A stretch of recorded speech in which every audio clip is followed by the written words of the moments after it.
So in the video, he uses his other foot to brace his left foot submission. I didn't do that and my leg was not in the correct angle. So when I pulled on the opponent's leg, it twisted my knee and foot counterclockwise, tearing the ACL. I essentially toe held myself. Hopefully, that makes a little sense.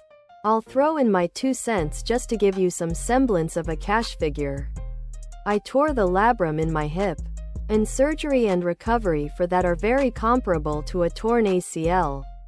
After insurance, the Born to Play Soccer forced to go to school vintage shirt surgery was $3,000 or $4,000 out of pocket. And I went to physical therapy either 20 or 30 times total. And that would have been at least $20 each time. Maybe more. So all in all, anywhere from $3,500 to $5,000 would be my guess. Born to Play Soccer forced to go to school vintage shirt. Tank top.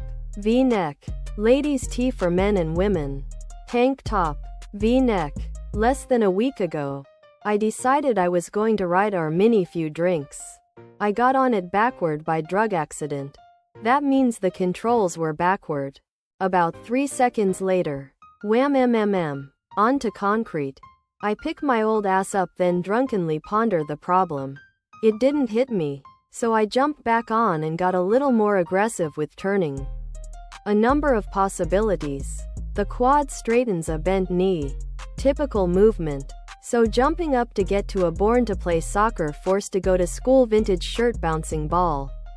Stopping quickly to turn, like a lunge or squat movement. Though usually, our tendons in the ankle or knee are weaker and more likely to fail first.